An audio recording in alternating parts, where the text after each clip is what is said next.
दोस्तों नमस्कार। आप सभी लोगों का बहुत बहुत स्वागत है खान ग्लोबल स्टडीज़ के प्लेटफॉर्म पर।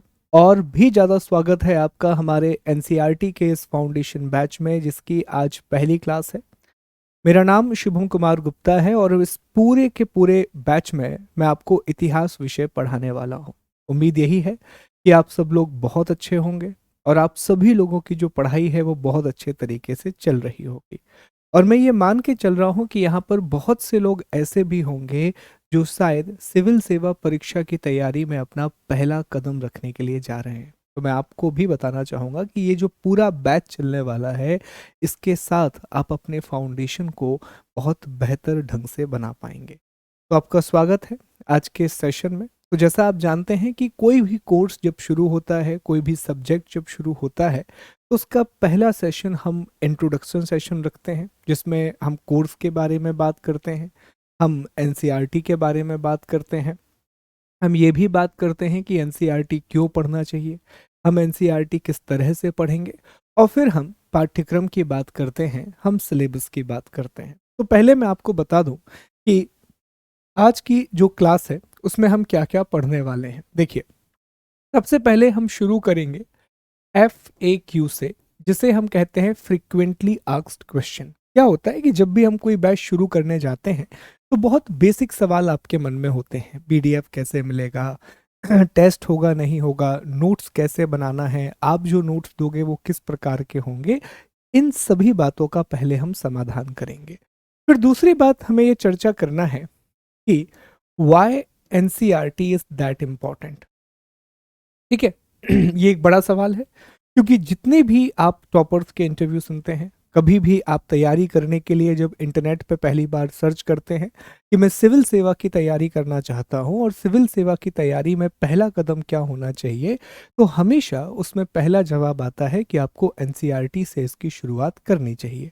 तो आखिर एनसीईआरटी में ऐसा क्या है जो ये इतनी ज़्यादा महत्वपूर्ण बन जाती है।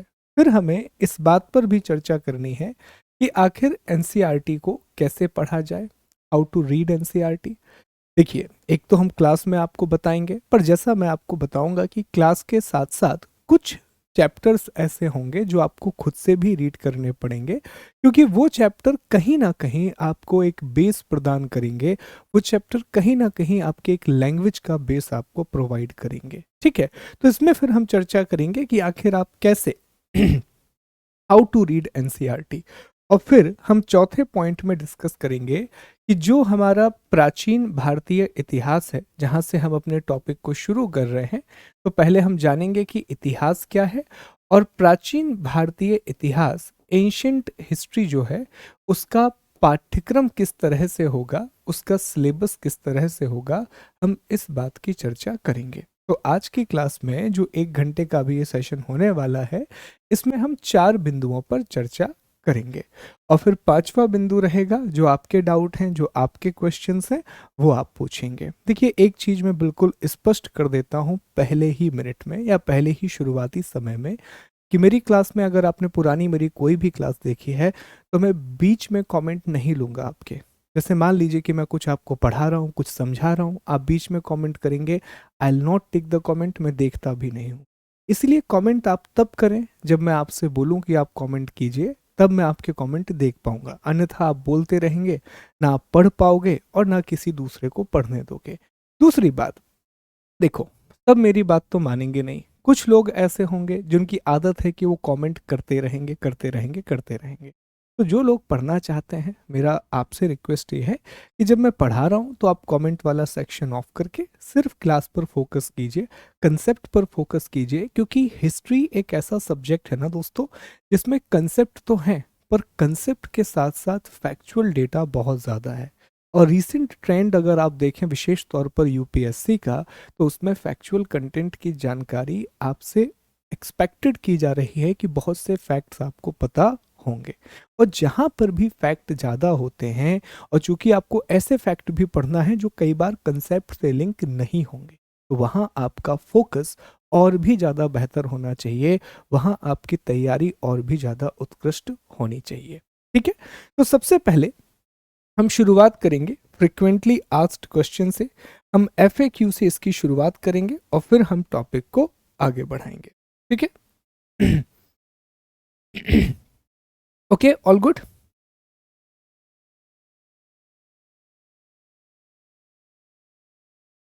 चलिए देखते हैं आगे। तो देखें, बेसिक बातें पहले हमको इस पूरे कोर्स के बारे में कुछ बेसिक बातों की चर्चा हम कर लेते हैं कि वो कौन कौन से सवाल हैं जो आपके दिमाग में आ सकते हैं। पहला सवाल यही है कि सर, इस पूरा का पूरा जो कोर्स हम लेकर के आ रहे हैं, इस पूरे कोर्स का उद्देश्य क्या है, इस पूरे कोर्स का ऑब्जेक्टिव क्या है। देखिए, ऑब्जेक्टिव बड़ा ही साफ है दोस्तों। उद्देश्य ये है कि 6वीं क्लास से 12वीं क्लास तक की जो एनसीईआरटी है, जो एनसीईआरटी है उसमें न्यू एनसीईआरटी भी है और साथ ही साथ में इसमें ओल्ड एनसीईआरटी भी। तो इन सभी एनसीईआरटी को कवर करना। अब इसमें कौन कौन से विषय आएंगे, तो हिस्ट्री, और हिस्ट्री की क्लासेस मैं ही आपको कंडक्ट कराऊंगा। दूसरा इसमें आएगा जियोग्राफी, जिसकी क्लासेस अमित सर कंडक्ट कराएंगे। तीसरा इसमें आएगा जनरल साइंस, ठीक है, सुमित सर करवाएंगे। फिर चौथा इसमें आएगा पॉलिटी, करण सर आपको कंप्लीट करवाएंगे। फिर इसमें आएगा इकोनॉमी, जो कि भरत सर आपको कंप्लीट कराएंगे। और फिर इसमें सोशियोलॉजी भी शामिल है, जो आपको धर्मेंद्र सर के द्वारा कंप्लीट करवाई जाएगी। अब नई और पुरानी ये दोनों एनसीईआरटी को हम ध्यान में रख करके चलेंगे।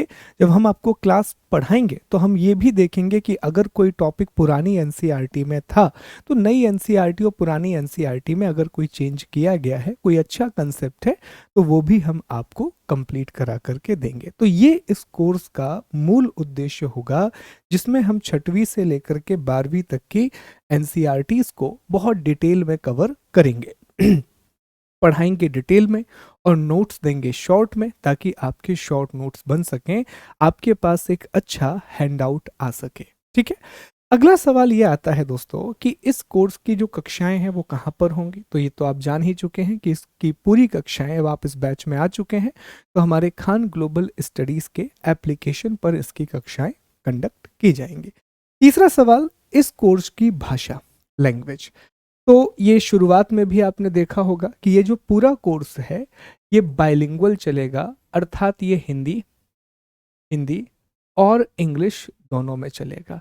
और ऐसा नहीं होगा कि किसी के साथ भी इनजस्टिस हो रहा है, दोनों भाषाओं का प्रॉपर यूज किया जाएगा। अगर मैंने कहा कि प्राचीन भारत, तो तुरंत मैं एंशियंट हिस्ट्री भी बोलूंगा। वैसे इतिहास में उतना ज़्यादा लैंग्वेज का इशू आपको नहीं जाएगा, कोई भी लैंग्वेज का इशू नहीं होगा। अब देखो, मैं नोट्स भी आपको दिखा देता हूं कि बाइलिंगुअल नोट्स आपको प्रोवाइड कैसे किए जाएंगे। जैसे कल से हमारा पहला चैप्टर हम पढ़ना शुरू करेंगे, तो यहाँ पर देखिए, जैसे एक टॉपिक है डिवीजन ऑफ द हिस्ट्री, ये आपका एक टॉपिक यहाँ दिया हुआ है। तो ये इंग्लिश में नोट्स है और ये हिंदी में नोट्स। मैं आपको बोर्ड पे लिख करके पढ़ाऊंगा, लेकिन नोट्स आपको हिंदी और इंग्लिश में अलग अलग दिया जाएंगे। हिंदी का सेपरेट नोट्स दिया जाएगा और इंग्लिश का आपको सेपरेट नोट्स दिया जाएगा। ये पूरे नोट्स हैं जो आपको देखने मिलेंगे जब कल से आप मेरे साथ पढ़ना शुरू करेंगे। ठीक है? तो ये इस तरह से आपका दोनों भाषाओं का उपयोग करते हुए हम इस कोर्स को आगे बढ़ाएंगे। दोनों लैंग्वेज का इस्तेमाल करते हुए हम इस पूरे टॉपिक को आगे बढ़ा रहे होंगे, हिंदी इंग्लिश डिफरेंट अलग अलग नोट्स के साथ। अब अगला सवाल, ये बेसिक क्वेश्चन बता रहा हूँ, ये भी एक बड़ा अच्छा सवाल है कि सर, ये जो कोर्स है ये किस परीक्षा के लिए हमें काम आएगा, इसका उपयोग हम किस परीक्षा के लिए कर सकते हैं। तो देखिए दोस्तों, एनसीईआरटी ये वो किताबें हैं जो 6वीं से 12वीं तक में स्कूल के बच्चों को पढ़ाई जाती हैं। और हम स्कूल क्यों जाते हैं? हम स्कूल जाते हैं ताकि हमारी फाउंडेशन बेहतर बन सके, ताकि हमारी नींव बेहतर बन सके। और किसी भी एग्ज़ाम की, अगर कोई भी कॉम्पिटिटिव एग्ज़ाम की तैयारी आप कर रहे हैं, किसी भी प्रतियोगी परीक्षा की तैयारी आप कर रहे हैं, तो उन सभी के लिए ये किताबें महत्वपूर्ण हैं। और विशेष तौर पर मैं कहूँगा कि यूपीएससी और सभी स्टेट पीएससी के लिए इसकी कक्षाएं बेहद ज़रूरी होने वाली हैं, बहुत ज़्यादा इम्पॉर्टेंट होने वाली हैं। ठीक है? आप तैयारी कीजिए यूपीएससी स्टेट पीएससी की। उसमें क्या होता है कि वनडे एग्जाम में जनरली आपसे उम्मीद की जाती है कि आपको फैक्चुअल इंफॉर्मेशन पता हो, पर जब हम सिविल सर्विस एग्जाम की बात करते हैं तो दे आस्क कंसेप्ट, वो सिर्फ फैक्ट नहीं पूछते आपसे, वो उसके पीछे का कारण भी जानने की कोशिश करते हैं। वनडे एग्जाम में सिर्फ इतना आएगा कि प्लासी का युद्ध कब हुआ, लेकिन जब आप यही चीज स्टेट सिविल सर्विस या यूपीएससी में तैयार करते हैं तो उसके कारण भी पता होने चाहिए, उसका परिणाम भी पता होना चाहिए, और पूरा ओवरऑल इम्पैक्ट क्या हुआ है हिस्ट्री पर उस वॉर का, ये भी आपको पता होना चाहिए। That's why NCERT becomes very much important for the UPSC and state PSC aspirant, क्योंकि यहाँ आपसे उम्मीद की जाती है कि आपको रीड बिटवीन द लाइन की इंफॉर्मेशन होगी, अर्थात वो जो तथ्यों के पीछे छुपा रहता है वो भी आपको पता होगा। And NCERT will give you that idea. NCERT आपको फैक्ट भी देगी, एनसीईआरटी आपको कंसेप्ट भी देगी, और एनसीईआरटी आपको स्टोरीज भी देगी। अच्छा, मेरा ये व्यक्तिगत रूप से मानना है कि ये कक्षाएं बहुत इंपॉर्टेंट हैं, खास तौर पे उच्च प्रकार के वनडे एग्जाम के लिए, है ना। जो हाई लेवल के वनडे एग्जाम होते हैं उसके लिए भी ये जरूरी है। क्यों, मैं आपको कारण बताता हूँ। देखिए, एनसीईआरटी में जो तथ्य दिए गए हैं वो बहुत वेग नहीं है। अदरवाइज जब हम तथ्यात्मक कोई भी सब्जेक्ट पढ़ते हैं फैक्चुअल तरीके से, तो हम कोई किताब उठाते हैं तो उसमें तथ्यों की भरमार होती है, और जब बहुत सारे फैक्ट किसी टॉपिक को लेकर के दे दिए जाते हैं तो बट नेचुरल सी बात है कि वो हमें एक साथ याद नहीं होने वाले। तो इसमें हर चीज के सिलेक्टिव फैक्ट्स दिए गए हैं।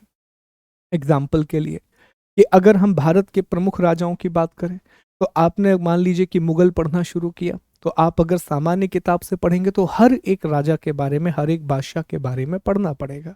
लेकिन एनसीईआरटी में सिलेक्टिव रहेगा, बहुत से राजाओं का जिक्र भी नहीं हो।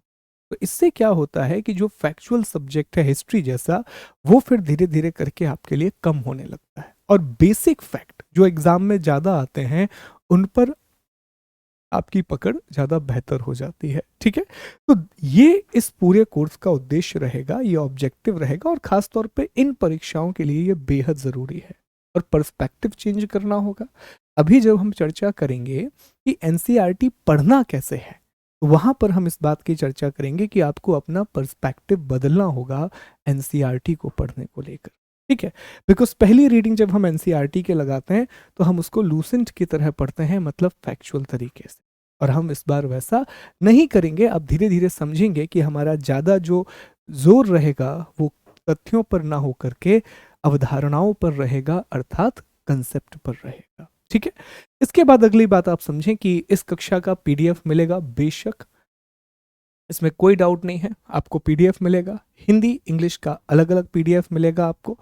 हर देखिए, हर चौथी क्लास के बाद हिंदी इंग्लिश हम अलग अलग करके आपको देंगे। क्या होगा कि 4 क्लासेस या 5 क्लासेस में पहले हम आपको एक साथ पीडीएफ देंगे, और हर वीक के आखिरी में, हर सप्ताह के आखिरी में हिंदी और इंग्लिश का पीडीएफ अलग अलग करके आपको दे दिया जाएगा। ठीक है, प्रिंटेबल फॉर्मेट में, A4 साइज में। तो रेगुलर जैसे मान लो आज की क्लास हुई, तो आज आपको सिंपल सिंपल पीडीएफ मिलेगा जिसमें हिंदी इंग्लिश एक साथ है। लेकिन जैसे ही आप इस वीक की क्लासेस खत्म करेंगे, हर वीक के आखिरी में आपको प्रिंटेबल नोट्स दे दिया जाएगा हिंदी इंग्लिश का, अलग अलग A4 साइज के रूप में। ठीक है, कहाँ पर पीडीएफ मिलेगा, तो जो एप्लीकेशन पर आप क्लास देख रहे हैं इसी क्लास पर आप जाइएगा, हिस्ट्री वाली, उसी में देखिए आपको एक नोट्स का सेक्शन दिखेगा, और उसी के बाजू में आपको टेस्ट का सेक्शन दिखेगा। तो जब हम कोई भी टेस्ट कंडक्ट कराएंगे तो टेस्ट भी आपको वहीं पर देखने के लिए मिलेगा। ठीक है, उसी जगह पर आपको टेस्ट देखने के लिए भी मिलेगा। ठीक, अगला है कि क्या हमें नोट्स बनाना चाहिए। यार मुझे लगता है कि अगर आप बना सकते हैं तो ये बहुत अच्छी बात है। देखिए, अगर नोट्स बना सकते हैं इट्स वेरी गुड। जो सिनॉप्सिस वाला नोट्स है, जो शॉर्ट नोट है, वो आपको जरूर प्रिपेयर करना चाहिए, हर चीज के बारे में शॉर्ट शॉर्ट इंफॉर्मेशन लिखते हुए। अब इसमें शॉर्ट नोट बनाने के तरीके होते हैं। अब देखिए, यहाँ तो मुझे चूंकि आपको पढ़ाना है तो मुझे पीपीटी बनानी पड़ेगी, और आप देखेंगे कि एक ही चैप्टर का जो पीपीटी जाएगा वो कहीं 50 पेज, 60 पेज, 70 पेज जाएगा, क्योंकि उसमें इमेजेस बहुत रहेंगी, सारी चीज़ें रहेंगी। कई बार आप देखेंगे कि एक चैप्टर का जो पीपीटी है वो 100-150 पीपीटी पे भी पहुंच गया, स्लाइड्स पर पहुंच गया। तो क्या आप इतना सारा प्रिंट निकलवाएंगे? ऑब्वियसली आप इतना सारा प्रिंट नहीं निकलवाएंगे। जो चीज़ें मैं यहाँ 70 स्लाइड में पढ़ाता हूँ, अगर आप एक बार वो आर्ट डेवलप कर लें तो उन्हीं शॉर्ट नोट्स को आप ले करके 1 या 1.5 पेज में कंप्लीट कर सकते हैं। अब सवाल ये आएगा कि शॉर्ट नोट कैसे बनाना है, तो इसका जवाब यह है कि शुरुआत में जो मैं आपका पहला चैप्टर होगा, पहला अध्याय होगा, इसके शॉर्ट नोट्स मैं आपको बना करके दे दूंगा। ठीक है, बहुत बेसिक शॉर्ट नोट मैं आपको बना करके दे दूंगा। उस आधार पर फिर आप ये देखिएगा कि आने वाले शॉर्ट नोट्स आप किस तरह से बनाने वाले हैं। तो पहला चैप्टर बस मैं आपको बना के दूंगा शॉर्ट नोट का, ताकि एक आइडिया आपको मिल जाए कि ठीक है, सर ने ये चीज़ यहाँ 100 स्लाइड में पढ़ाई है, लेकिन जब वर्ड में सर ने बना करके दिया तो सर ने 1 या 1.5 पेज में ही खत्म कर दिया। ओके, तो शॉर्ट नोट जरूर बनाइए, उससे क्या होगा कि हैंडी नोट्स तैयार होगा। इसका दूसरा फायदा मैं आपको बताता हूँ, जब आप शॉर्ट नोट्स बनाना सीखते हो ना, तो ultimately it improves your presentation skill. और देखो, जो ये एग्जाम है ना, स्टेट पीएससी और UPSC, it's all about the means. जब हमने ज्योग्राफी पढ़ी थी तब भी मैंने आपको यही बार बार बताया था कि प्रारंभिक परीक्षा महत्वपूर्ण है, पर सबसे महत्वपूर्ण होती है मुख्य परीक्षा। और मुख्य परीक्षा में आपका प्रेजेंटेशन बहुत मायने रखता है। हम अधिकांश जो हिंदी मीडियम वाले विद्यार्थी होते हैं, उनकी जो राइटिंग अप्रोच होती है वो कुछ इस तरह होती है। वो लिखना शुरू करेंगे, लिखते जाएंगे, लिखते जाएंगे, लिखते जाएंगे, आंसर खत्म। हमें लगता है कि हमने पैराग्राफ में लिख करके पूरा जवाब खत्म कर दिया। और वहीं आप टॉपर्स की कॉपी देखिए, they use the different presentation skill. वो अलग अलग प्रकार की प्रेजेंटेशन स्किल का प्रयोग करते हैं। एक ही जवाब में आपको पैराग्राफ भी मिलेगा, इसी जवाब में आपको एक पाई चार्ट मिल जाएगा कई बार, इसी में आप देखेंगे कि बहुत शॉर्ट में चीज़ें लिखी हुई दिखेंगी, सन डायग्राम दिख जाएगा। तो ये कैसे आता है? ये तभी आता है जब आपने शॉर्ट नोट्स और सिनॉप्सिस बनाने की प्रैक्टिस की हुई। अगर सिनॉप्सिस बना सकते हैं, शॉर्ट नोट बना सकते हैं, इसकी प्रैक्टिस है, तो वो अल्टीमेटली रिफ्लेक्ट करेगा आपकी आंसर राइटिंग में। और आंसर राइटिंग मैं हमेशा मानता हूँ कि इन एग्जाम की है। दो चीज़ें आंसर राइटिंग में हमेशा याद रखना, जो चेंज लेकर के आती हैं, जो डिफरेंस लेकर के आती हैं। एक है आपकी स्पीड, कि कितनी गति से आप लिख सकते हैं, और दूसरा है आपका प्रेजेंटेशन। तो पहला chapter I will make for you, second chapter से मैं उम्मीद करूंगा कि आप लोग बनाएंगे। देखिए, मैं आपको स्पून फीड नहीं करूंगा कि हर चीज़ मैं आपको देते रहूं। ठीक है, एज अ टीचर मेरा काम है कि मैं आपको इम्प्रूव कराऊं। तो जब तक आप खुद से एफर्ट नहीं डालेंगे, आप सोचेंगे कि सारे काम मैं आपके लिए करके दूं, नहीं, ये सही अप्रोच नहीं है। मैं आपको बहुत कुछ करके दे रहा हूँ। मैं एनसीईआरटी का आपको ऑलरेडी पीडीएफ बना के दे रहा हूँ, टेस्ट भी दे रहा हूँ। अब सिनॉप्सिस बनाना ये आपकी जिम्मेदारी है, और थोड़ी जिम्मेदारी तो उठानी पड़ेगी, तभी तो जाकर के जिले की जिम्मेदारी उठा पाएंगे, है कि नहीं? ठीक, आगे देखिए। तो ये नोट्स बनाने वाली चीज धीरे धीरे आप सीखते जाएंगे जैसे जैसे हम इस कोर्स को आगे बढ़ाएंगे। ठीक, आगे बढ़ें। अगला, क्या इस कोर्स के बाद एनसीईआरटी को पढ़ने की आवश्यकता है? तो यहाँ पर मैं सिर्फ अभी अपने विषय की बात करूंगा कि क्या सर आपने हिस्ट्री पढ़ा दी, क्या हमें भी इसके बाद अलग से हिस्ट्री पढ़ने की ज़रूरत होगी, अलग से हमें इतिहास पढ़ने की ज़रूरत होगी किताबों में जा कर के? I will say only selective, सिर्फ चयनात्मक अध्ययन आपको करना होगा। अब हिस्ट्री में आप ये नहीं कह सकते कि सर आप पूरा एनसीईआरटी पढ़िए, अदरवाइज इस कोर्स को करने का मतलब नहीं है। इसमें मैं आपको कुछ चैप्टर सजेस्ट करूंगा, ठीक है? और अगर आपको एनसीईआरटी खरीदनी है हिस्ट्री की, नई एनसीईआरटी मत खरीदो, पुरानी एनसीईआरटी खरीदो। 11th-12th की, सिर्फ 11th-12th की एनसीईआरटी पुरानी वाली, ठीक है? उसके अलावा आपको और दूसरी एनसीईआरटी लेने की आवश्यकता नहीं है। तो व्हाट आई डू, मैं आपको चैप्टर का नाम बता दूंगा, इवन कई बार मैं आपको वो पेजेस बता दूंगा कि यार ये कुछ पेजेस हैं, ये आपको पढ़ करके आना है। अगर वो पेजेस आप पढ़ेंगे तो उसका रीज़न ये रहेगा कि कई बार कुछ चीज़ें जो हैं वो आपको पढ़ने के बाद उसकी भाषा बहुत बेहतर समझ में आती है, और उसी भाषा का उपयोग आपको अल्टीमेटली आंसर राइटिंग में करना है। देखो, मैं एक चीज़ और आपको समझाता हूँ। कई बार आपके साथ एक चीज़ हुई होगी, मैं दावे से कह सकता हूँ, और आप लोग बताना कमेंट करके ऐसा हुआ है या नहीं हुआ। कई बार बहुत सारी ऐसी चीज़ें होंगी जो आपको समझ में आ गई होंगी, ठीक है? जैसे जब हम ज्योग्राफी पढ़ रहे थे तो बहुत सारी ऐसी चीज़ें थी जो कई बार आपको समझ में आ जाती कि सर मुझे समझ में आ गया, आप इंटीरियर ऑफ अर्थ जो बताए, सर मुझे ना ये क्लाइमेट समझ में आ गया, बट सर मैं इसको लिख नहीं पा रहा हूँ।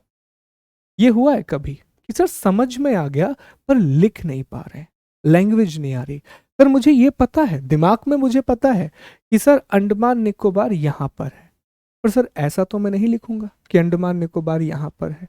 मुझे चेंज करना पड़ेगा कुछ ना कुछ इसमें। तो this has this must have happen to all of you कि आपने उसको समझा होगा पर आप लिख नहीं पाए होंगे। बताइए है कोई? यस, यस और नो, राइट? ओके, जवाब आ रहा है आप लोगों का? हाँ सर ऐसा है। अब ऐसा क्यों है? ऐसा इसलिए है कि जब हम किसी भी टॉपिक को समझते हैं तो हम सिर्फ उसके समझने वाले पहलू पर ध्यान देते हैं, हम तुरंत उसकी भाषा बनाने की कोशिश नहीं करते। और जब हम पढ़ेंगे, इवन जब हम ये टॉपिक पढ़ते हैं, तो मैं हमेशा ना उसके कीवर्ड निकाल देता हूँ कि अच्छा समझे हो, जैसे अंडमान निकोबार मैंने आपको बताया, तो मैं कीवर्ड निकाल दूंगा। अच्छा बताओ कहाँ पर है? पहली बात तो क्या है? द्वीप है, आइलैंड, ग्रुप ऑफ आइलैंड है। कहाँ पर है? सर देख लिया कि ये बे ऑफ बंगाल में है। फिर देख लिया कहाँ पर है? सर भारत के हिसाब से तय करना है, तो भारत में कहाँ पर है? तो सर ये हो गया ईस्ट, ये हो गया साउथ, साउथ ईस्ट में है सर इंडिया के। कितने द्वीप हैं? 572 द्वीप हैं। अब ये आपने कीवर्ड बनाए, अब इन कीवर्ड को जोड़ने की कोशिश करो। ये आपने समझा है, अब इसको जोड़ने की कोशिश करो। अब एक भाषा बनाओ कि भारत के दक्षिण पूर्व में स्थित, भारत के दक्षिण पूर्व में बंगाल की खाड़ी में स्थित 572 द्वीपों के समूह को अंडमान और निकोबार। पहले आपने समझा, समझने के बाद आपने भाषा बना ली। अब आपका कंसेप्ट भी क्लियर है, आपका राइटिंग पार्ट भी क्लियर है। ऐसे हिस्ट्री में होगा। हिस्ट्री में हम कई चीज़ों को समझेंगे और फिर मैं आपसे प्रैक्टिस कराऊंगा कि चलो अब आप उसको लिख करके लाओ, कल लिख करके देखो क्या जो आपने समझा है वो समझ में आया है। अगर मैंने आपको पूरा मौर्यन डायनेस्टी का एडमिनिस्ट्रेशन समझाया है तो क्या आप इसे लिख पाओगे या नहीं लिख पाओगे? दैट इज इंपॉर्टेंट, है ना? अगर मैंने आपको गांधी जी के पूरे मूवमेंट एक बार में समझाए हैं तो क्या आप लिख पाओगे? अगर भारत छोड़ो आंदोलन के बारे में 200 शब्द लिखने के लिए आ गया तो will you able to write that point? वो इंपॉर्टेंट है। तो इसीलिए हम कीवर्ड पे बहुत ज़्यादा फोकस करेंगे कि हर कंसेप्ट का कीवर्ड याद रखो और ये कीवर्ड आपके सिनॉप्सिस में होना चाहिए। और यही कीवर्ड जोड़ जोड़ के, कीवर्ड को मैं हमेशा बोलता हूं कि कीवर्ड क्या है? कीवर्ड बेसिकली फूल है, अलग अलग फूल है। आपको बस अपनी स्किल से उन्हें सुई धागा आपकी स्किल है, उन फूलों को एक साथ पिरोना है। That is what you need to do. ठीक है? तो ये चीज समझिएगा और खुद से ऑब्जर्व कीजिएगा कि क्या मुझे सिर्फ समझ में आ रहा है या समझने के साथ साथ मुझसे अब लिखते भी आ रहा है। समझना और उसे एक्सप्रेस करना, दोनों चीजें इक्वली इंपॉर्टेंट है, क्योंकि इस एग्जाम में आपके लेखन को ही आपका आधार बनाया जाएगा। आप कितने भी ज्ञानी हो फर्क नहीं पड़ता, अनटिल एंड अनलेस वो आपकी कॉपी में रिफ्लेक्ट नहीं होता। अगर वो आपकी नोटबुक में आंसर शीट में रिफ्लेक्ट नहीं हुआ, आपके नॉलेज का महत्व नहीं है। अंडरस्टूड? चलिए आगे बढ़ेंगे। अगला है, यह कोर्स मेरी क्लासेस की मैं बात कर रहा हूँ, तो मेरी क्लासेस कितने दिन में ख़त्म होंगी? तो मैं पूरे इतिहास को लेकर के लगभग हमारी 1.25 घंटे की क्लास होगी। मेरी क्लास मंगलवार से शनिवार तक होगी, 5 दिन मेरी क्लासेस होंगी और ये मैं लगभग आपको 70 क्लास में ख़त्म कर दूंगा, ये पूरा इतिहास वाला सेगमेंट। ठीक है, 70 क्लासेस में ऑलमोस्ट हम इस सेगमेंट को ख़त्म कर लेंगे और थोड़ा सा मतलब इस जो टॉपिक रहेंगे वो मैं आपको बताते जाऊंगा और हर एक चीज़ को हम डिस्कस करते हुए आगे बढ़ेंगे। ठीक है, तो लगभग 20 क्लासेस मैं एंशंट में लेके चल रहा हूँ, लगभग 20 ही क्लासेस में लेकर के चल रहा हूँ मिडाइवल में, और 30 क्लासेस में या 30-35 क्लासेस में लेकर के चल रहा हूँ कि मुझे मॉडर्न हिस्ट्री को कंप्लीट करने में लगेंगे। तो इस तरह से हम इस सिलेबस को आगे बढ़ाएंगे, टॉपिक को आगे बढ़ा रहे हैं। ठीक, चलिए अगला ये है कि इसमें टेस्ट होंगे, अगर होंगे तो कहाँ होंगे? जी हाँ, इसमें एमसीक्यू बेस्ड टेस्ट आपको कराए जाएंगे और टेस्ट में हमेशा आपको प्रीवियस ईयर क्वेश्चन मिलेंगे। और मैं इस टेस्ट में एक चीज़ और, मेरे टेस्ट में एक चीज़ और रहेगी कि जैसे मान लीजिए कि मैंने आपको एक टेस्ट दिया है 20 क्वेश्चन का। हमने पहला चैप्टर पढ़ा सोर्सेस ऑफ हिस्ट्री, ये हमारा पहला चैप्टर है, इतिहास के स्रोत, प्राचीन भारतीय इतिहास के स्रोत। फिर मैंने कहा कि मैं आपको 20 प्रश्नों का एक टेस्ट दे रहा हूँ, तो इसमें से 12 से 13 प्रश्न आपके वो रहेंगे जो मैंने टॉपिक में पढ़ाए हैं और 7 प्रश्न मैं दूसरे दूंगा। इसका रीज़न ये है कि देखो यार, अल्टीमेटली आप इस कोर्स में क्यों हो? सीखने के लिए। यहाँ पर रैंक लगा के आपको, ऐसा तो है नहीं है कि कुछ बहुत बड़ा आपको इनाम मिलने वाला है कि आप रैंक लगाओगे तो हम आपको एक ट्रिप ऑर्गेनाइज करेंगे कि चलो आप भारत घूम करके आ जाओ। यहाँ पर आप हो लर्निंग के लिए। तो मेरा फोकस यहाँ पर आपको अच्छे नंबर दिलाने से नहीं है, मेरा फोकस आपकी लर्निंग को बढ़ाने से। तो मैं 7-8 प्रश्न ऐसे दूंगा जो मैंने आपको नहीं पढ़ाए हैं, वो आप टेस्ट लगाओगे तो आपको एक नया नॉलेज मिलेगा कि अच्छा ऐसे प्रश्न आए हुए थे। और सारे प्रीवियस ईयर क्वेश्चन, कोई भी प्रश्न मैं बनाऊंगा नहीं, हमेशा मैं आपको प्रश्न दूंगा प्रीवियस ईयर क्वेश्चन, यूपीएससी और स्टेट पीएससी। ठीक है, जो भी प्रश्न पहले पूछे गए हैं। तो इन प्रश्नों से फिर आपको एक नया इंसाइट मिलना शुरू होगा कि ओके, हम धीरे धीरे करके इनकी प्रैक्टिस करेंगे और फिर जब आप हायर स्टडीज करोगे सिविल्स की, तो वहाँ ये चीज़ें आपको ज़्यादा मददगार साबित होंगी। तो हमारे चैप्टर जितने भी हैं, जैसे एंशियंट में 11 चैप्टर हैं, तो मैं 11 से 12 टेस्ट आपके कंडक्ट करूंगा। हर चैप्टर के बाद 20-30 प्रश्नों का एक टेस्ट मैं आपको बना करके दूंगा, जो आपको टेस्ट सेक्शन में ही मिलेगा। ठीक है, चैप्टर के बाद लेकिन ये मिलेगा। ओके, तो ये चीज़ आपको याद रखनी है। तो ये कुछ बेसिक सवाल हैं। अब मुझे बता दीजिए, क्योंकि हम कोर्स शुरू करेंगे तो फिर मैं बार बार इन सवालों के जवाब नहीं दूंगा, इवन मैं दूंगा ही नहीं, मैं एक बार ही जवाब दे रहा हूँ, क्योंकि बाद में आप जान रहे हैं कि हमारे पास समय कम है, हमें ज़्यादा चीज़ों को पढ़ना है, तो हम कोई भी अपनी क्लास में समय की बर्बादी नहीं कर सकते। इसीलिए ये पहली क्लास रखी जाती है कि आपके जो भी डाउट हैं, जो भी बेसिक आपके डाउट हैं, वो आप इस क्लास में पूछ लीजिए। आगे फिर हम जो पढ़ेंगे तो हम सीधा पढ़ेंगे, तो पढ़ना ही शुरू करेंगे। अब मुझे बताओ, इन सब के अलावा क्या आपका कोई और डाउट है? If you have any other question apart from this, you may ask to me. बताइए, अब आप कमेंट करना शुरू कीजिए।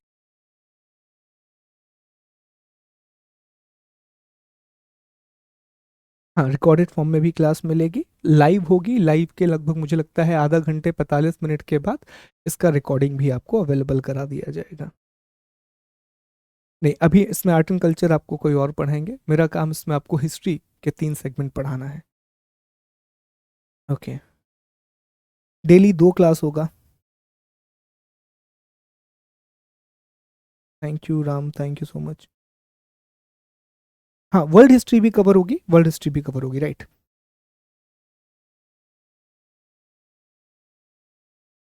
नहीं, वहाँ पर यार सबसे बड़ा डिफरेंस ये है कि वहाँ पर मैंने ज्योग्राफी पढ़ा था, यहाँ मैं हिस्ट्री पढ़ा रहा हूँ। This is the difference. Okay, answer writing मैं आपको बताऊंगा।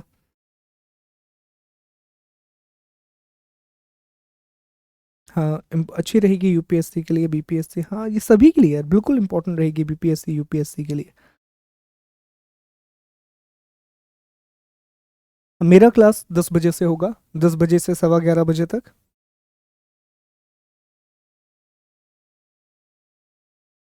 पढ़ सकते हैं, पर जरूरत नहीं पड़ेगी आपको। हाँ बिल्कुल, एनसीईआरटी के बाद आप सीधा अपना प्रिपरेशन शुरू कर दीजिए, दैट विल बी ग्रेट। हाँ, सारे चैप्टर्स टेस्ट होंगे कंबाइन करके, मैं बताने वाला हूँ हम कैसे पढ़ेंगे। ठीक है, मैं बताने वाला हूँ आपको, कोई बात नहीं। अच्छा, ये एक बड़ा अच्छा डाउट है कि सर ना मेरी हिंदी अच्छी है ना इंग्लिश, तो इस कोर्स से आपकी दोनों भाषाएं अच्छी हो जाएंगी, हिंदी भी अच्छी हो जाएगी, इंग्लिश भी अच्छी हो जाएगी। स्पेशली मैं मानता हूँ कि बाइलिंगुअल जो कोर्स होते हैं वो हिंदी मीडियम के लिए तो बहुत ही ज़्यादा बेनिफिशियल होते हैं, क्योंकि हिंदी मीडियम का जो विद्यार्थी है, जो मेरी समझ है अब तक जितने लोगों से मैं मिला हूँ, वो अधिकांशतः बहुत ही ग्रामीण पृष्ठभूमि से होते हैं, और उनकी शिक्षा अधिकांश मैं देखता हूँ दोस्तों, या तो सरकारी कॉलेजेस में हो रही होती है या सरकारी स्कूलों में हो रही होती है, तो उनका जो इंग्लिश वाला फंडा है वो उतना स्ट्रांग नहीं रहता। तो जब आप बाइलिंगुअल क्लास करते हो ना, तो सुनोगे तो सही। अगर मैंने बोला कि पुरातात्विक स्रोत, तो तुरंत मैंने बोला आर्कियोलॉजिकल सोर्सेस, तो दिमाग में तो जाएगा कि अच्छा हाँ ये एक शब्द है। तो ऐसा करते करते आप देखो कि आपकी भाषा की समझ भी बेहतर हो जाएगी। तो मुझे लगता है यहाँ पर कोई डाउट नहीं है। बुक्स देखिए, मैंने आपको बता दिया कि बुक्स आपको 2 किताब लेनी पड़ेगी, वो इम्पॉर्टेंट है। ठीक है, 11वीं 12वीं की पुरानी एनसीईआरटी ले लीजिए, वो बहुत सफिशिएंट रहेगी। उसी के कुछ चैप्टर्स मैं आपको बताऊंगा जो आपको पढ़ करके आना है। ठीक, तो ये बेसिक सवाल थे। उम्मीद यही है कि यहाँ तक सारी बातें क्लियर हो गई होंगी। अब हम अगले टॉपिक पर आते हैं कि एनसीईआरटी क्या है और इसको पढ़ने की आवश्यकता क्यों है, क्यों आखिर लोग इसके बारे में इतनी बात करते हैं। हर इंटरव्यू में जब टॉपर्स को आप सुनते हैं तो they really upload the NCERT, वो बहुत अप्रिशिएट करते हैं एनसीईआरटी को। देखो, सबसे पहली बात, जो एनसीईआरटी की पहली लाइन जब आप पढ़ेंगे तो उसमें लिखी हुई है कि ये स्कूली बच्चों के लिए बहुत ही सरल और स्पष्ट तरीके से लिखी गई पाठ्य पुस्तक है। Text book for the school children written in a very simple and lucid manner. तो इसका अर्थ क्या हुआ? एनसीईआरटी क्यों जरूरी है? क्यों हम कहते हैं कि ये हमारी फाउंडेशन बनाती है? क्योंकि इसमें जटिल से जटिल अवधारणाओं को बहुत आसान शब्दों में, और खास तौर पर जो नई एनसीईआरटी है उसमें शब्द तो हैं ही हैं, पर उसके साथ साथ चित्रों का भी इस्तेमाल किया गया है, इमेजेस का भी इस्तेमाल किया गया है। This NCERT becomes very much important. ये बहुत ज़्यादा महत्वपूर्ण हो जाती है। ठीक है। दूसरी बात आप समझें कि प्रत्येक वर्ष एनसीईआरटी से, अब देखो पहला बात तो सही है, लेकिन अल्टीमेटली बात वही है सर, कि हम कोई भी काम तभी करते हैं जब हमें उसका फल मिले। अगर हमें उसका कुछ फल ही नहीं मिलेगा तो हम वो काम क्यों करेंगे? अगर मैं आपसे कहूं कि भैया यूपीएससी की तैयारी कीजिए, स्टेट पीएससी की तैयारी कीजिए, लेकिन जॉब नहीं लगेगी, जॉब लगेगी लेकिन आपको सैलरी नहीं मिलेगी, तो क्या आप वो तैयारी करोगे? सवाल ही पैदा नहीं हो। तो एनसीईआरटी पढ़ने का सबसे बड़ा कारण यह है कि यहाँ से आपके पेपर में सवाल पूछे जाते हैं। या तो डायरेक्ट क्वेश्चन आएगा या इनडायरेक्ट क्वेश्चन आएगा, और जैसे जैसे कोर्स आगे बढ़ेगा मैं आपको प्रश्न दिखाऊंगा कि ये देखो प्रश्न आया। पहले मैं टॉपिक पढ़ा दूंगा आपको पूरा, फिर मैं आपको प्रश्न दिखाऊंगा कि देखो ये क्वेश्चन पूछा, this has been asked from the NCERT. ये सवाल आपकी एनसीईआरटी की बुकलेट से पूछा, कहाँ से पूछा गया, कैसे पूछा गया, वो भी हम डिस्कस करेंगे। ठीक है। ये सबसे बड़ी बात है कि क्यों पढ़ना है, क्योंकि सर क्वेश्चंस पूछे जाते हैं, डायरेक्ट इनडायरेक्ट क्वेश्चंस पूछे जाते हैं जब बात होती है एनसीईआरटी। अगली बात, ये मूल सिद्धांतों को समझने में बहुत ही ज़्यादा सहायक है। ये आपके फंडामेंटल्स को बहुत अच्छे से क्लियर करता है, और बिना नींव के ऊंची इमारत नहीं बनती। और याद रखिए, सिविल्स की तैयारी में आपको बहुत सारे सब्जेक्ट कवर करने हैं, और दो सब्जेक्ट बहुत बड़े हैं, हिस्ट्री एंड सेकंड ज्योग्राफी। ये तभी आप पढ़ पाओगे जब आपने एक बार इनके बेसिक्स को क्लियर कर लिया। एक बार जब आप ये समझ लेंगे कि अच्छा इतिहास, कम से कम देखो एनसीईआरटी पढ़ने के बाद आपको एक फायदा क्या मिलेगा, आप पहली बार 60-70 दिनों में पूरी इतिहास की टाइमलाइन समझ जाओगे। ये बहुत बड़ी बात होती है कि आप पूरे इतिहास की समय रेखा समझ चुके हैं। आपको कम से कम ये तो पता है कि यार पहले अच्छा पाषाण काल वगैरह आया था, फिर इंडस वैली में हम पहुंचे, अच्छा ये कांस्य युगीन सभ्यता क्या होती है, ब्रॉन्ज सिविलाइजेशन क्या होती है, ताम्र सभ्यता क्या होती है, लौह सभ्यता क्या होती है, सोहन संस्कृति क्या है। ये शब्द तो कम से कम आपको पता चलेंगे, दिमाग में तो रहेगा कि हाँ इनके बारे में हमने कहीं ना कहीं किसी ना किसी रूप में पढ़ा हुआ है। एक टाइमलाइन बनेगी कि अच्छा पहले इंडस वैली आया, उसके बाद वैदिक आया, फिर धीरे धीरे मौर्यंस आए, तो एक टाइमलाइन बनेगी।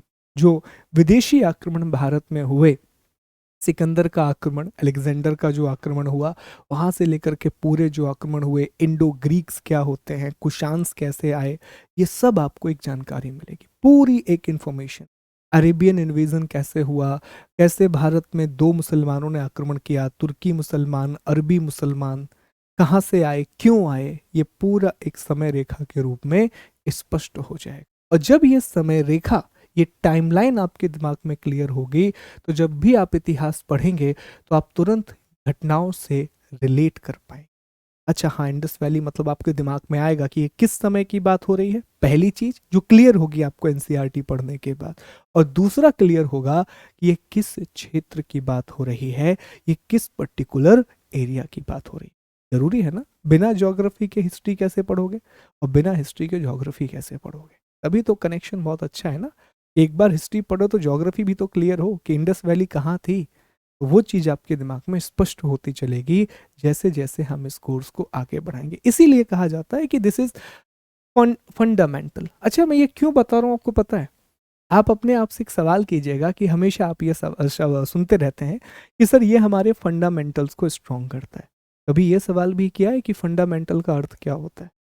इसीलिए मैं आपको ये समझाने का प्रयास कर रहा हूँ कि जो शब्द हम बोलते रहते हैं कि ये हमारी फाउंडेशन बनाता है, फाउंडेशन क्या बनाता है, क्या है ये फाउंडेशन?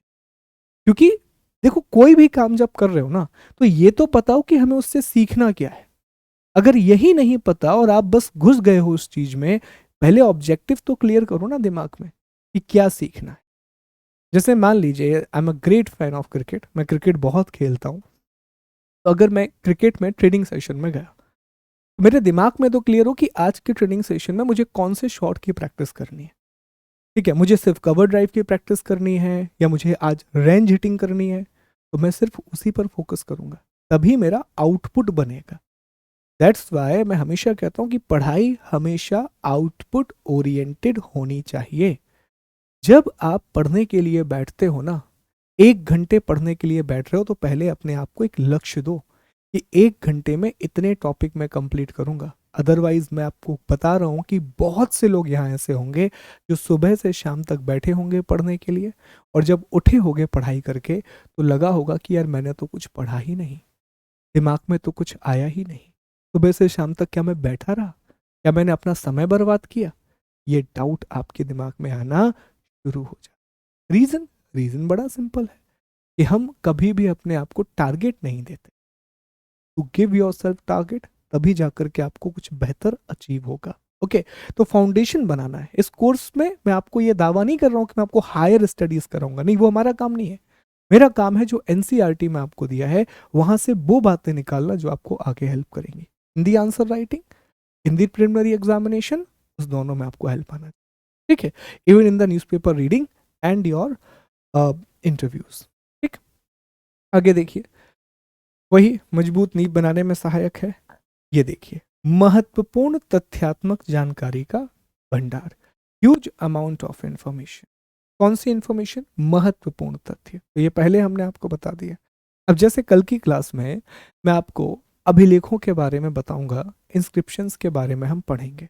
अब फैक्चुअल किताबें जब आप पढ़ेंगे तो उसमें 20-25 इंस्क्रिप्शन दिए रहते हैं, हमें सिर्फ कल 10 के बारे में पढ़ना है। तो क्या हुआ, आपके तथ्यों की यहाँ पर एक प्रकार से छटनी हो गई। जो 20-25 तथ्य थे, अब वो 10 ही तथ्य बचे हैं, और 10 तथ्यों को याद करना आसान होता है, इजी होता है। अंडरस्टूड? तो यहां पर हमें वही फैक्ट मिलेंगे जो इंपॉर्टेंट, तो इंपॉर्टेंट फैक्ट आपको देखने मिलेंगे। विश्वसनीय है, इसमें तो कोई डाउट ही नहीं है। कॉम्प्रहेंसिव है, एक तो कॉम्प्रहेंसिव है और दूसरा रिलायबल है।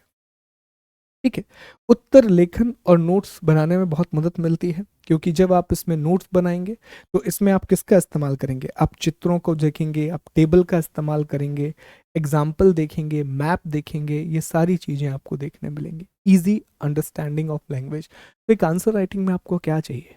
एक अच्छी भाषा जो कि आपको समझ में आए और सामने वाले को समझ में आए।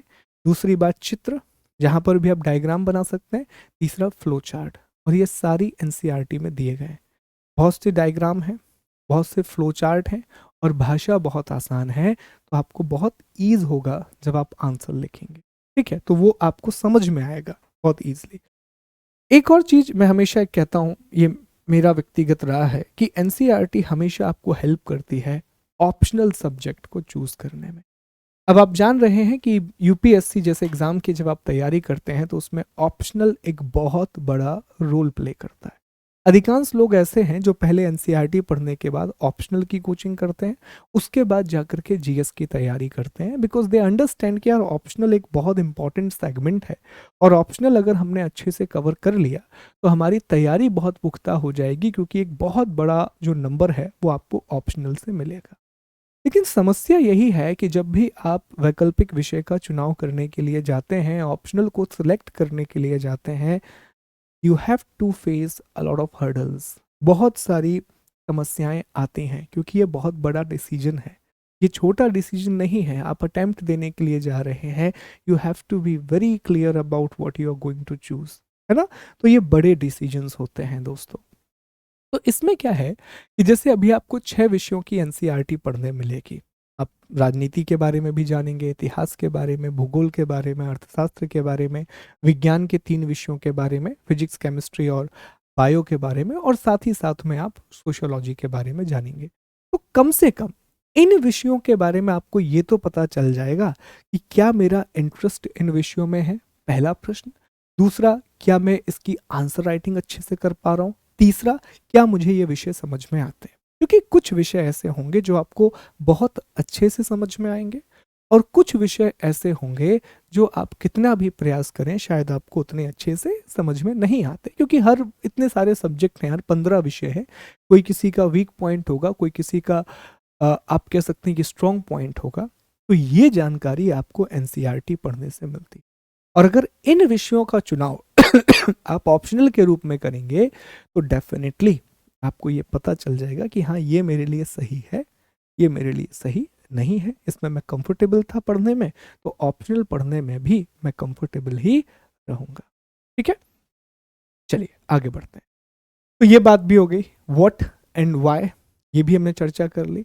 अब एक सबसे महत्वपूर्ण बात कि अगर एनसीईआरटी आप पढ़ें, क्योंकि आपको पढ़ना पड़ेगा कुछ चैप्टर, तो जब आप एनसीईआरटी पढ़ें तो ये कैसे पढ़ें, अप्रोच क्या होनी चाहिए, how to read this book, this is very very much important. क्योंकि बहुत से लोग ऐसे रहेंगे कि हो सकता है वो कोर्स करते रहें, क्यों अधिकांश लोग बीच में ही छोड़ देते हैं चीज़ों को। मैं उम्मीद यही करूंगा कि आप में से एक भी व्यक्ति बीच में ना छोड़े और ये कोर्स कंप्लीट करे, क्योंकि पता नहीं हमारा दिमाग इतना विचलित क्यों है, अस्थिर क्यों है। उसका रीज़न भी मैं आपको बताऊंगा अभी कि क्या कारण है। क्योंकि जब हमारे पास विकल्प बढ़ जाते हैं ना, विकल्प, ऑप्शंस, आज इंटरनेट की वजह से, बहुत ही नॉमिनल फीस की वजह से आपके पास ऑप्शन मल्टीपल है, तो हमारी हैबिट होती है हम तुरंत चीज़ों को स्विच करना चाहते, तुरंत। आप अपने आप से एक सवाल कीजिएगा, वो कितने कोर्स हैं, वो कितनी किताबें हैं जो आपने डे वन से लास्ट डे तक खत्म की, कितनी किताबें हैं, कितने ऐसे कोर्सेस हैं कि आप बीच में ही छोड़ करके चले गए।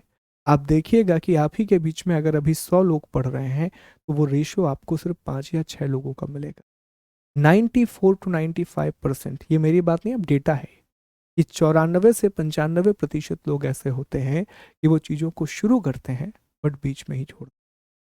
ठीक है, तो ये बात आपको विशेष ध्यान रखना है कि जितना एंथुजियाज्म, जितनी एनर्जी अभी है, कोशिश ये कीजिएगा कि इसकी 50% एनर्जी आखिरी तक बची रहे, ताकि आप ये कोर्स पूरा कर सकें। ठीक है, क्या है कि आप अपने आप में जब बहुत एक्सपर्ट बनने लगते हैं ना, देखो अभी आप एक विद्यार्थी हैं, आपका ये काम नहीं है एक्सपर्ट बनने का। जैसे जैसे ही मैंने ये कोर्स शुरू किया, बिल्कुल शुरू किया, मैं पहला ही मैसेज देखा तो उसमें एक मैसेज मुझे तुरंत रिफ्लेक्ट किया कि देखो यूपीएससी के लिए पढ़ा रहे हो, बात मत करना बीच बीच में। ठीक है, तो अब ये कैसी प्रवृत्ति है, ये कैसा एटीट्यूड है। ठीक है, अब जब आप उन्हें अगर मेरे पुराने कोर्सेज देखें तो आई एम नॉट हैबिचुअल, मैं बात नहीं करता क्लास में, मैं कमेंट नहीं ले रहा हूँ आपके, मतलब आप समझ सकते हैं कि मैं फोकस्ड होकर पढ़ा रहा हूँ।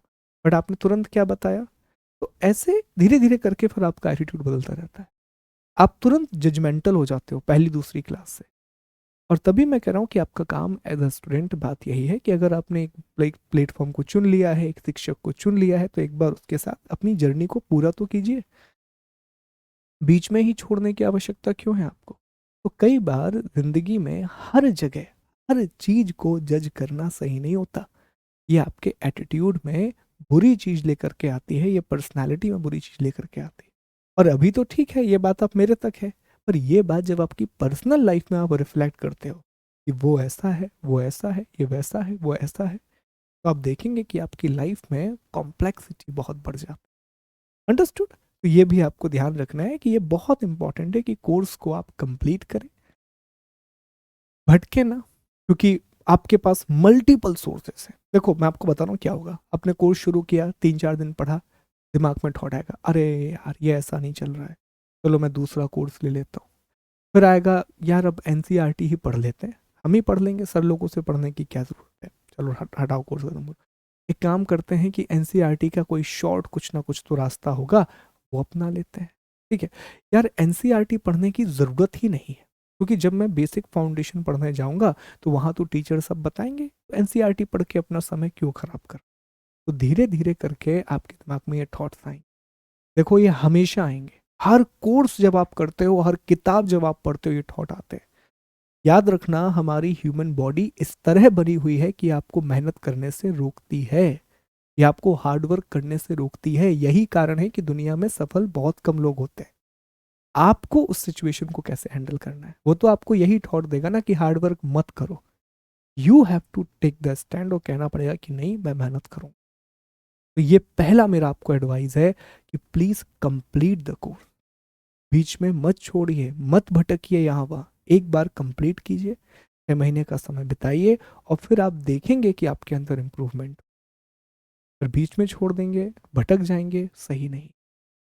ठीक है, पहली मेरी एडवाइस कि कैसे पढ़ें, this is my first advice. Okay, देखिए जरा ध्यान से। बेहतर कनेक्टिविटी के लिए अब एक और करके कि जैसे पहला सवाल आया था कि सर आप एनसीईआरटी कैसे पढ़ाने वाले हैं, क्या आप चैप्टर वाइज एनसीईआरटी पढ़ाएंगे या टॉपिक वाइज? तो मैं आपको टॉपिक वाइज एनसीईआरटी पढ़ाऊंगा, चैप्टर वाइज नहीं पढ़ सकते। रीजन बड़ा सिंपल है दोस्तों। प्रॉब्लम यह है कि हिस्ट्री एक इकलौता ऐसा सब्जेक्ट है पूरी एनसीईआरटी में जिसमें ओल्ड एनसीईआरटी उतनी ही महत्वपूर्ण है जितनी कि न्यू। हालांकि ओल्ड ज़्यादा इंपॉर्टेंट है बट न्यू भी इक्वली इंपॉर्टेंट है। अब प्रॉब्लम यह है कि अगर मैं आपको चैप्टर वाइज पढ़ाने बैठा तो पहले मुझे आपको ओल्ड एनसीईआरटी पढ़ानी पड़ेगी, फिर मुझे आपको न्यू एनसीईआरटी पढ़ानी पड़ेगी, और ये पूरा करने में मुझे लग जाएंगे 8 महीने। 8 से 9 महीने लगेंगे, तब जाकर के मैं आपकी न्यू और ओल्ड एनसीईआरटी खत्म करा पाऊंगा, जो मुझे लगता है कि बहुत बहुत ज़्यादा समय हो जाएगा। इतना समय हम अफोर्ड नहीं कर सकते। तो हमने इसमें बीच का रास्ता निकाला कि हम इसमें थीम या टॉपिक के हिसाब से पढ़ते हैं। ओके, टॉपिक के हिसाब से। एग्जाम्पल के लिए हमने एक टॉपिक यहाँ पर लिया, वैदिक सिविलाइजेशन। अब हमें यह देखना है कि ओल्ड एनसीईआरटी में वैदिक सिविलाइजेशन कहाँ है। 6वीं की क्लास में मिल जाएगा, 11वीं की क्लास में मिल जाएगा, प्राचीन भारत का इतिहास। न्यू एनसीईआरटी में देखना है तो उसमें भी आपको 6वीं की क्लास में मिलेगा, यही आपको कुछ 11th में, कुछ आपको 12वीं मिल जाएगा। तो आपने क्या किया कि इस पूरे 4 चैप्टर को लिया और एक नोट्स बना करके आपके सामने प्रेजेंट कर दिया। तो इससे 4 अलग अलग एनसीईआरटी आपकी कवर हो गई।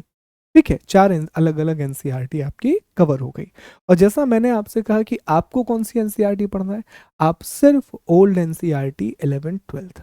ठीक है, ओल्ड एनसीईआरटी 11वीं कक्षा में 2 किताबें आती थी, प्राचीन इतिहास, मध्यकालीन इतिहास, और 12वीं कक्षा में एक किताब आती थी, आधुनिक भारत का इतिहास। इन 3 के अलावा आपको और कुछ भी खरीदना नहीं है, बाकी चीजें आपकी क्लास में ही कवर हो जाएंगी। ठीक है, तो ये पहली बात है कि हम क्लास वाइज नहीं पढ़ेंगे, हम टॉपिक वाइज पढ़ेंगे, एक टॉपिक कंप्लीट करेंगे और फिर आगे बढ़ेंगे।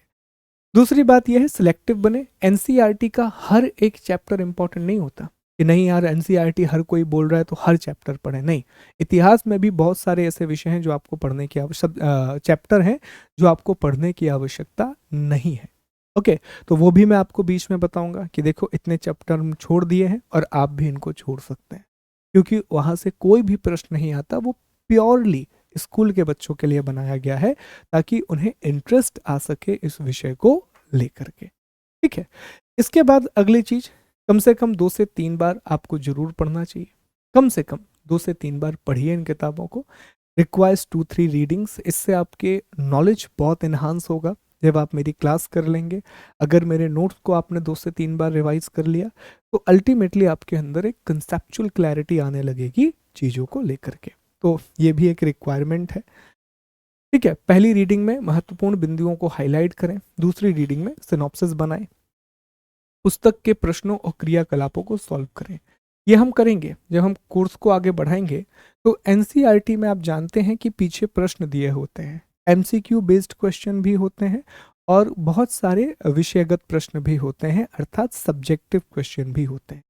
अगर आपको आंसर राइटिंग की शुरुआत करनी है, if you want to kick start the answer writing, start from the NCERT. यहां से शुरू करो।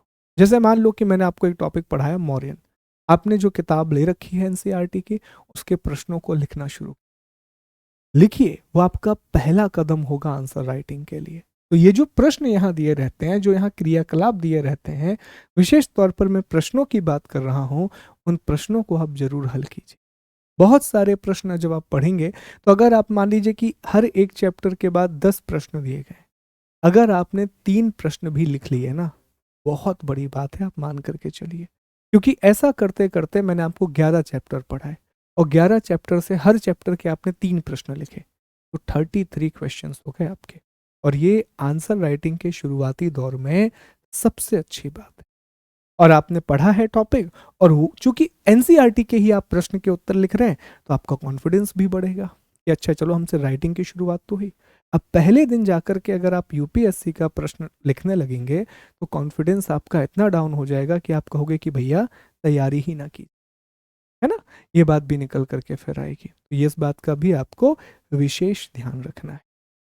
चलिए, एनसीईआरटी में दिए गए परिचय और भाषा का प्रयोग उत्तर लेखन में करना शुरू करें। इसकी शुरुआत एनसीईआरटी के प्रश्न उत्तर को लिख करके की जा सकती है। अब ये परिचय, भूमिका, एनसीईआरटी में हर चैप्टर का जो इंट्रोडक्शन होता है इट इज़ वेरी सॉलिड, बहुत अच्छा इंट्रोडक्शन होता है एनसीईआरटी में। और कई बार आप देखेंगे कि जब आप आंसर लिखना शुरू करेंगे तो आपको ये समस्या फेस करने मिलेगी कि सर आंसर शुरू कैसे करें, how to start the answer. ये एक समस्या आपके सामने आएगी कि सर उत्तर लिखें कैसे, पहला शब्द क्या बोले हम इंडस वैली के बारे में, मौर्यंस के बारे में, महात्मा गांधी के बारे में, भारत छोड़ो के बारे में, सविनय अवज्ञा के बारे में। ठीक है, तो वो आपको एनसीईआरटी दे। एक लैंग्वेज, शुरुआत कि कहाँ से आप शुरू कर सकते, बहुत अच्छा इंट्रो होता है एनसीईआरटी में। तो एनसीईआरटी में इंट्रो और कंक्लूजन ये दो बहुत शानदार तरीके से दिया रहता है, इसका उपयोग आपको करना है। अब देखिए, आप कहेंगे कि सर एनसीईआरटी को इस तरह से पढ़ें, ये पर्सपेक्टिव दिमाग में क्लियर हो। वही मैं कह रहा हूं ना कि जब आप प्रैक्टिस करने जा रहे हो, कोई काम करने जा रहे हो, तो पता तो हो भैया वहां से क्या सीखना है। अब मैंने आपको ये बता दिया कि एनसीईआरटी पढ़ना है तो क्या सीखना है, भाषा सीखो, क्वेश्चन आंसर सीखो, ये भी डिस्कस करो कि यार इंट्रो कंक्लूजन कैसे लिखेंगे, फैक्ट्स इंपॉर्टेंट ये सीखो। ये चार चीजें निकाल करके लाओ, और अगर सामने पढ़ रहे हो तो लिख दो कि मेरा इस किताब को पढ़ने का उद्देश्य ये है, इस कोर्स को पढ़ने के बाद मुझसे ये बनना चाहिए। एफर्ट आपको लगाना पड़ेगा, आंसर लिखने की कोशिश आपको करनी पड़ेगी। बहुत बुरा लिखोगे, मानो मेरी बात, 10-12 आंसर आप इतना बुरा लिखोगे कि आपको लगेगा कि ये किसी को पढ़ाओगे तो आपको हंसेगा, इसलिए किसी को मत पढ़ाओ, खुद पढ़ो और खुद उसको दोबारा लिखो, तिबारा लिखो, चौथी बार लिखो, जब तक कि आपको ना लगे कि हम मैंने इस आंसर में एक स्तर को छू लिया है, मैंने इसमें एक अपना लेवल बना लिया। क्लियर, पर लिखना तो शुरू करो। कदम ही नहीं बढ़ाओगे अगर हमने पहली बार साइकिल चलाने के लिए कोशिश ही नहीं की होती, इस डर से कि हम गिर जाएंगे, तो हम कभी साइकिल नहीं चला पाते, शायद हम कभी पैदल भी नहीं चल पाते। और हम कोशिश करें, हम आगे बढ़ें, गिरे हैं पर चलाना सीख गए। ऐसे ही तो एग्ज़ाम है, हम डरते हैं आंसर लिखने से, बहुत डरते हैं, आलस खाते हैं। तो शुरुआत तो करो एक बार, शुरुआत यहाँ से करो, इससे अच्छा शुरुआत नहीं मिलेगी, इससे बेसिक शुरुआत नहीं मिलेगी। आगे फिर आप जब प्रिपरेशन करोगे तो 15-16 महीने में पूरा सिलेबस खत्म करना रहेगा आपको, लेकिन ये 6 महीने आप अपनी फाउंडेशन को स्ट्रॉन्ग करने के लिए दे सकते। अंडरस्टूड? ओके। इसके बाद रिवीजन एनसीईआरटी को पूरा करने के बारे में नहीं है, बल्कि प्रमुख अवधारणाओं और तथ्यों को याद करने के बारे में। ये जो कोर्स है, आपने कहा कि कोर्स हो गया मतलब एनसीईआरटी कंप्लीट, भूल जाओगे। इंपॉर्टेंट है कि आप इसका रिवीजन रेगुलर बेसिस पे, इसीलिए मैं कह रहा हूँ कि सिनॉप्सिस बनाओ। नहीं तो आपके मन में ये सेटिस्फेक्शन हो गया, एनसीईआरटी पढ़ ली, एनसीईआरटी पढ़ ली, ढिंडोरा पीट दिया पूरे मोहल्ले में, भैया हमने एनसीईआरटी खत्म कर ली 6 महीने में। आया कोई, पूछा उसने आप, अच्छा चलो बताओ, अर्थशास्त्र के बारे में बताओ कुछ, भूल गए? क्यों? एनसीईआरटी तो पढ़ी है, पता होना चाहिए। अरे पढ़ा नहीं, रिवीजन है, दिमाग में याद नहीं आ रहा, तो लैक ऑफ रिवीजन। 2 क्लास आपको करना है, क्लास करने के तुरंत बाद रिवीजन जो आज पढ़ा है, क्लास करने से पहले जो कल पढ़ा है उसका रिवीजन। वीक में 2 दिन का आपको मेरी क्लास में ऑफ है, 2 दिन का ऑफ इसीलिए दिया जाता है खासतौर पे यूपीएससी की प्रिपरेशन में, ताकि उन 2 दिनों में आप बहुत डिटेल से चीज़ों को रिवाइज कर सकें, है ना। तो revision is the key, revision सबसे इंपॉर्टेंट रहेगा, वो आपको रेगुलर बेसिस पे करना है। ठीक।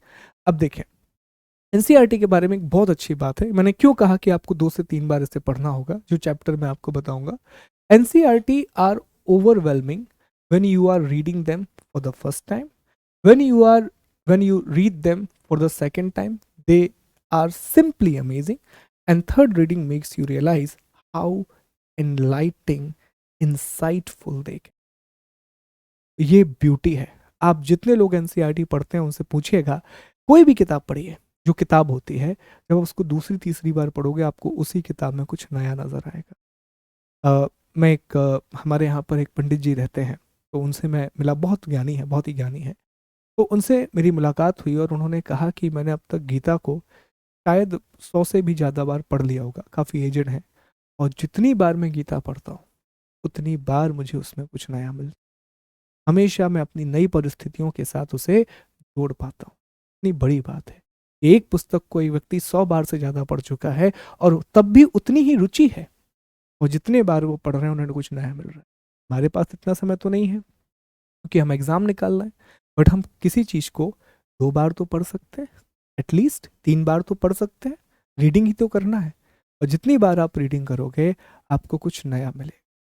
That is something which is important. और आखिरी बात, ये सबसे इम्पॉर्टेंट है दोस्तों, मेरा एक हमेशा की तरह गुरु मंत्र, कि कोई भी आप कोर्स करें, not about history, not about NCERT, what ever you do in your life, कुछ भी आप करें, practice makes the man perfect. Revision के बिना इस कोर्स का अर्थ शून्य होगा। अगर आप टॉपिक को रिवाइज नहीं करेंगे आपको ये कोर्स शून्य नजर आएगा। ठीक है, आपको लगेगा कि आपने नोट्स बना करके इस कोर्स को कंप्लीट कर लिया है, ऐसा नहीं होता दोस्तों। देखो, नोट्स में हम बहुत सारी फैक्चुअल बातें लिखते हैं, पर बहुत सी बातें जो हम क्लास में समझते हैं, जिस कंसेप्ट की हम बात करते हैं, जो टाइमलाइन की हम बात करते हैं, वो तभी आपके लिए कवर होगी जब आपने उसको रिवाइज किया है। अगर आपने उसे रिवाइज नहीं किया, आपने उसे रिकॉल नहीं किया, तो आप वो सारी बातें भूलते चले जाएंगे जो हमने क्लास में पढ़ी हैं। फिर वो आपके लिए जो नोट्स हैं वो सिर्फ एक किताब की तरह बन करके रह जाए। इसीलिए मैं कह रहा हूँ डेली रिवीजन और वीकली रिवीजन। अगर दिन में आप 6 घंटे या 4 घंटे पढ़ते हो, उसमें से 2 घंटे आपके रिवीजन के लिए होने चाहिए और 2 घंटे नया कंटेंट पढ़ने के, क्योंकि पहले जो है उसको संभालो, नया लेने के चक्कर में मत भागो। First what you have, focus on that, do not run to catch the things. है ना, ये बहुत अच्छी बात है कि मुझे उस इंसान से डर नहीं लगता जिसे 10,000 प्रकार की किक आती है, मुझे उस इंसान से डर लगता है जिसने एक किक को 10,000 बार प्रैक्टिस किया है। ब्रूस ली का स्टेटमेंट है, बहुत ही अमेजिंग। करत करत अभ्यास के जड़मत होत सुजान। तो ये चीज आपको याद रखना, रिवीजन नहीं करेंगे तो ये कोर्स आपके लिए हेल्पफुल नहीं रहेगा। चलिए, ये हो गया इतिहास की ये एक लिस्ट है कि इतिहास में कौन सी एनसीईआरटी इंपॉर्टेंट है। तो देखें, 11वीं और 12वीं कक्षा की पुरानी एनसीईआरटी इंपॉर्टेंट है, 12वीं कक्षा की नई एनसीईआरटी इंपॉर्टेंट है। 12वीं कक्षा की नई एनसीईआरटी में 3 चीजें हैं, themes Indian history part 1, part 2, part 3, ये इंपॉर्टेंट है। 11वीं कक्षा में an introduction to Indian art, art and culture के लिए इंपॉर्टेंट है। 9वीं 10वीं और 11वीं की किताबें जो विश्व इतिहास के लिए जरूरी हैं, India and contemporary world, India and contemporary world 2, themes in the world history. इतनी ही एनसीईआरटी हैं इतिहास की जिनको आपको पढ़ना चाहिए। मेरा ये पर्सनली मानना है कि 6, 7, 8 की किताब पढ़ने से आपको कुछ विशेष फायदा नहीं मिलेगा, कुछ विशेष आपको लाभ नहीं मिलेगा जो आपको ये पढ़ने से मिलेगा। आपने क्या खरीदना है, आपको सिर्फ अगर खरीदना है तो 11वीं और 12वीं की पुरानी एनसीईआरटी। हाँ, वर्ल्ड हिस्ट्री के लिए आप चाहें तो ये खरीद सकते हैं, 9वीं 10वीं और 11वीं की किताबें अच्छी किताबें हैं, ये खरीद सकते हैं। बट ये बस ले लीजिएगा आप, आपका काम हो जाएगा 11वीं और 12वीं की किताबें। ठीक है, तो अभी जो कल से हम पढ़ना शुरू करेंगे, हम एंशियंट हिस्ट्री पढ़ना शुरू करेंगे, हम प्राचीन भारतीय इतिहास पढ़ना शुरू करेंगे। तो एक बार मैं आपको सिलेबस बता देता हूँ कि हम एंशियंट हिस्ट्री में क्या पढ़ने वाले हैं, प्राचीन भारतीय इतिहास में हम क्या पढ़ने वाले हैं। फिर हम कल चर्चा करेंगे कि इतिहास क्या होता है, इतिहास के प्रकार क्या होते हैं। आज बस मैं आपको बेसिक बता देता हूँ। देखो, पहला चैप्टर हम पढ़ेंगे sources of Indian history, ancient history, प्राचीन भारतीय इतिहास के स्रोत। ठीक है, फिर हम पढ़ेंगे प्री हिस्टोरिक कल्चर्स, पूर्व ऐतिहासिक संस्कृतियां, जिसमें सोहन संस्कृति की हम चर्चा करेंगे, ताम्र क्या होता है, कांस्य क्या होता है, लौह युगीन सभ्यता क्या होती है, इन सभी के बारे में हम जानेंगे। फिर हम चर्चा करेंगे इंडस वैली सिविलाइजेशन के बारे में। फिर हम बात करेंगे वैदिक सभ्यता के बारे में। रिलीजियस मूवमेंट, अब रिलीजियस मूवमेंट में आप जान ही रहे हैं कि मुख्य रूप से 2 धार्मिक आंदोलन आएंगे, एक तो जैनिज्म और बुद्धिज्म, तो इनके बारे में बहुत ब्रीफ में जितना एनसीईआरटी में दिया है हम उतना पढ़ेंगे। 16 महाजनपदों के बारे में पढ़ेंगे, मौर्य के बारे में पढ़ेंगे, पोस्ट मौर्यन पीरियड के बारे में पढ़ेंगे, गुप्त काल के बारे में, पोस्ट गुप्ता इरा के बारे में, और हिस्ट्री ऑफ साउथ इंडिया, दक्षिण भारत का इतिहास। तो ये हमारे टॉपिक रहेंगे। लगभग लगभग मान के चलें कि 20 से 22 क्लासेस में हमें ये सारे टॉपिक ख़त्म करना है, ये सारी चीज़ों को हमें ख़त्म करना है, ये हमारा उद्देश्य रहेगा। पूरा थीम ब्लैक रहेगा ताकि आपकी आंखों पर इम्पैक्ट कम से कम रहे और बहुत ईजिली आप टॉपिक को पढ़ सके। ठीक, तो that is all for today's class. 1 घंटे में हमने बहुत सारी चीज़ों को समराइज़ किया है। उम्मीद यही है कि इस 1 घंटे में आपको बहुत कुछ सीखने मिला होगा। और सबसे इम्पॉर्टेंट ये है कि कोई भी किताब जब आप पढ़ने जा रहे हैं, कोई भी कोर्स आप करने जा रहे हैं, तो उसका इंसाइट आपके दिमाग में डेवलप होना चाहिए कि हमारा उद्देश्य क्या है इस कोर्स को लेकर के आने का। क्योंकि जब हमारा उद्देश्य आप समझ पाएंगे तभी आप उसे कनेक्ट कर पाएंगे कि अच्छा, अगर सर ने ये छोड़ा है तो क्यों छोड़ा है, सर ने यहाँ हमको बोला है कि यार ये फैक्चुअल डेटा तुम पढ़ लेना तो क्यों बोला है। ये सब क्योंकि कोर्स जो है ना, वो बोलते ताली दोनों हाथ से बजती है। 50% कॉन्ट्रीब्यूशन मेरा है इस कोर्स में और 50% कॉन्ट्रीब्यूशन आपका रहेगा। जितनी एनर्जी के साथ आप क्लास में आएंगे, जितना पार्टिसिपेट आप करेंगे, मेरे होमवर्क्स को आप करके आएंगे, उतना मज़ा आपको आएगा पढ़ने में और उससे भी ज़्यादा मुझे आनंद आएगा आपको पढ़ाने में। ठीक है, अब मुझे बताएं आपका कोई डाउट है तो आप पूछ सकते हैं। And rest, class is rest. Thank you so much. अब आपके डाउट। हाँ, बिहार के लिए यूजफुल है।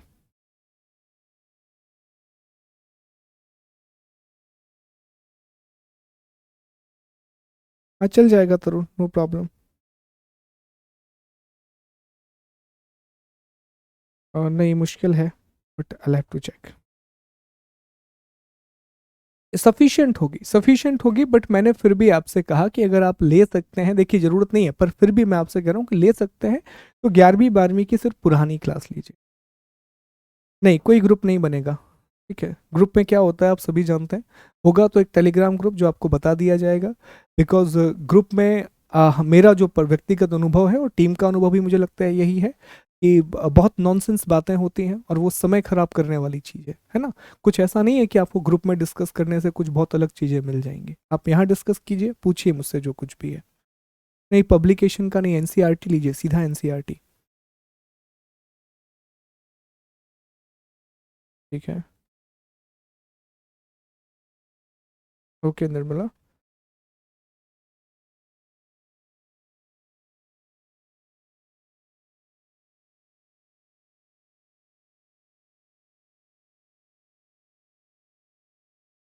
ओल्ड एनसीईआरटी, ओल्ड एनसीईआरटी अब पब्लिकेशन के नाम से आने लगी है। मैं आपको बता दूंगा लिंक, कल मैं आपको किताबों के नाम दिखा दूंगा। ठीक है, सीधा लिख करके।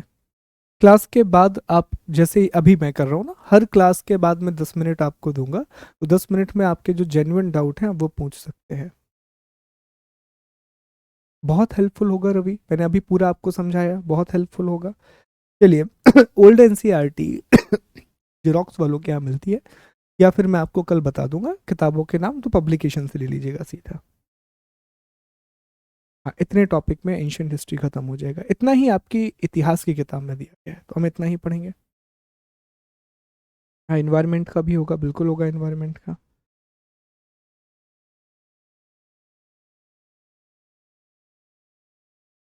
ठीक है सुमित, कोई दिक्कत नहीं है। Thank you. यस, इतने में कवर हो जाएगा। दोनों में है देखो, हिंदी भी है इंग्लिश भी है, कोई बात ही नहीं है इसमें। हाँ, मैं सिनॉप्सिस का आपको बता दूंगा। ठीक है, सिनॉप्सिस मैं आपको बना के दे दूंगा पहले चैप्टर के। अभी आपकी 2 क्लासेस शुरू हो रही है, हिस्ट्री और साइंस, फिर आपकी एक और क्लास शुरू हो जाएगी। ठीक है।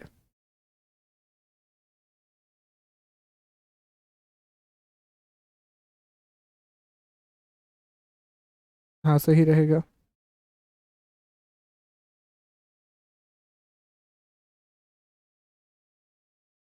इंग्लिश ले लो। हाँ, मैं आपको कल लिस्ट, मैं आपको किताबों की कल फोटो भेज दूंगा।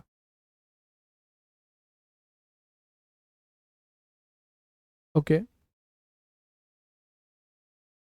ज़रूरत नहीं है प्रिया, क्योंकि आपको ऑलरेडी अंडरस्टैंडिंग हो जाएगी जब ये चीज़ें आप पढ़ोगे, है ना? उसमें आपको ज़रूरत नहीं पड़ेगी कि अलग से आप पढ़ें।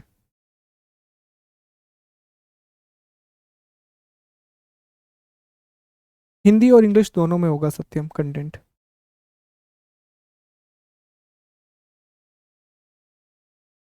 आर्य शर्मा, बिल्कुल आर्य शर्मा लेनी है।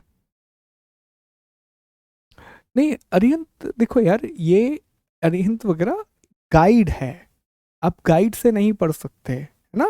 आपको पढ़ना किससे, बुक से पढ़ना है, फिर तो मत लो गाइड, तो सबसे अच्छा ये नोट्स रहेंगे। लेना है तो सिर्फ किताब लो, किताब इंपॉर्टेंट है।